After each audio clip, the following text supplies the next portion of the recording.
Всем привет и добро пожаловать на мой канал. Меня зовут Алина, и я помогаю студентам русского языка заговорить на русском более уверенно и естественно. Подписывайтесь на канал, если вы еще не подписаны, и активируйте субтитры, если они вам нужны. Давайте поговорим про мотивацию и откуда ее взять, когда она, казалось бы, не появляется. Представьте, учите вы русский язык или любой другой язык. Вам интересно и увлекательно, но в какой-то момент вас накрывает волна лени. Интерес постепенно угасает, и все чаще нависает вопрос: а зачем оно мне? Чаще всего подобные рассуждения говорят об усталости, поэтому первое, что я советую, это взять паузу. Срок каждый определяет сам, потому что в зависимости от разных факторов, в том числе в зависимости от степени усталости, вам может понадобиться больше или меньшее количество времени для отдыха. Мне хватает примерно недели, чтобы я завыла волком и сказала: хочу учить иностранные языки и ничего больше. Точка. То есть это тот срок, за который я полностью перезагружаюсь, полноценно отдыхаю и с новыми силами берусь за процесс обучения. Для кого-то недели может показаться мало, и он возьмет месяц, после чего скажет то же самое. К слову о том, чем я планирую заняться на новогодних каникулах. В последнее время на меня навалилось много задачек, и случилось страшное. Я стала пропускать уроки. А чтобы вы понимали, насколько для меня это страшно, представьте, что уже на протяжении почти 5 лет я не представляю свою повседневную рутину без практики иностранного языка. С разной интенсивностью, с разной периодичностью, но все же за много лет я выработала привычку заниматься хотя бы понемногу, но каждый день. За исключением периодов, когда я беру паузу. И то эти периоды начались у меня относительно недавно, потому что раньше я даже такого себе не позволяла. И вот наступает момент, когда у меня физически не хватает времени, чтобы организовать себе урок. Я от этого очень страдаю. Поэтому я решила, что новогодние каникулы у меня пройдут с моими любимыми занятиями. А именно, наиболее интенсивно я хочу заняться французским. Не забывая, конечно, и про другие языки, но именно французский будет более насыщенным и объемным по материалам.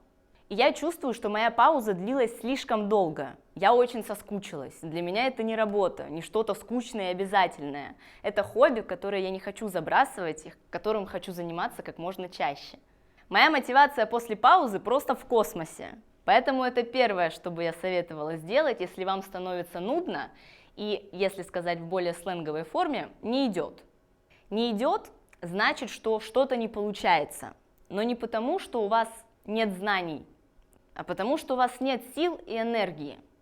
У вас не тот настрой или у вас нет мотивации. А что делать, когда не хочется брать паузу? Вроде бы силы на обучение есть, но как будто бы что-то не так. В этом случае надо либо немного поменять формат обучения, либо перейти на что-то более легкое и простое. К примеру, когда я понимаю, что у меня нет сил на то, чтобы посмотреть серьезное видео по грамматике, новые слова я тоже учить не хочу, да и книгу читать неохота, то для меня идеальный формат – это кухня или музыка. По-моему, это супер расслабленная тема, которую можно смотреть либо отвлеченно, либо, я опять заговорю на сленге, залипнуть, потому что какая-то очень красивая еда, естественно, процесс приготовления описывается на языке, который вы учите. Или исполнитель, музыка которого вам очень нравится, или он просто делает каверы на какие-то известные песни, и вы можете вместе с ним подпевать, но на иностранном языке. А еще влоги. Мне очень нравятся расслабленные влоги. Формат, который я совершенно не смотрю на русском, но обожаю на иностранном языке. Наверное, потому что он меня расслабляет, и мне не нужно полноценно вовлекаться в процесс. Но это форматы, которые предпочитаю я. А может быть, для кого-то чтение книги как раз-таки станет тем самым расслабленным моментом, после которого станет хорошо и приятно. А возможно, вам нужно кардинально поменять свой формат обучения. Не на время.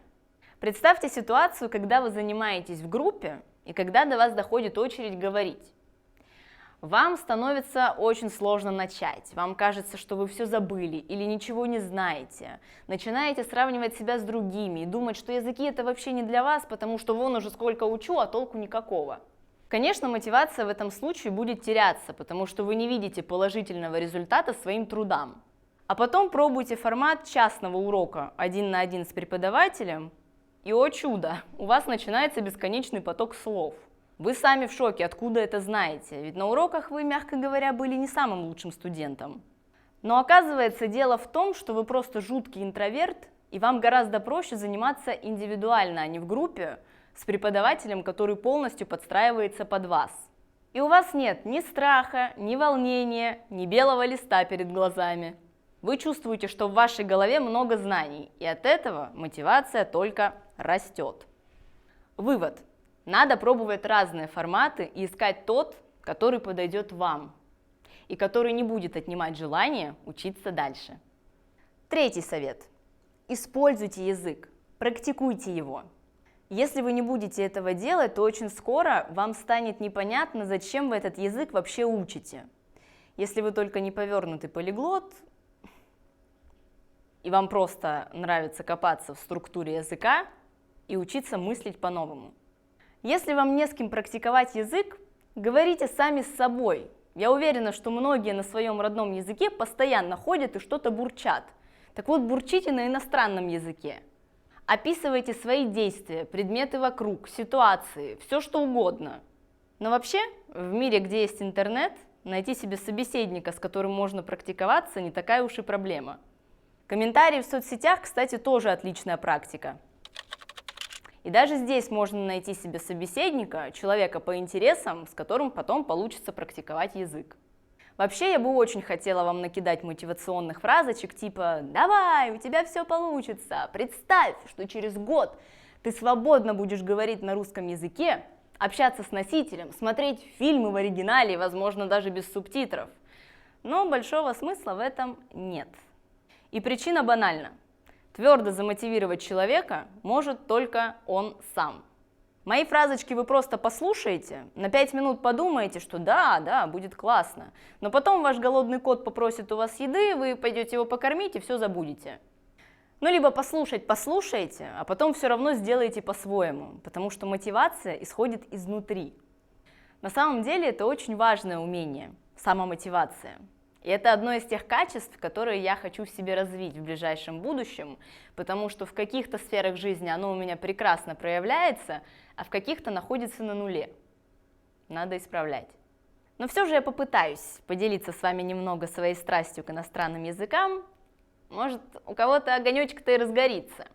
Вот вы испытывали это магическое ощущение, когда на определенном уровне владения языком удается понимать человека из другой культуры, с совершенно другим жизненным багажом, с мировоззрением, которое полностью отличается от вашего.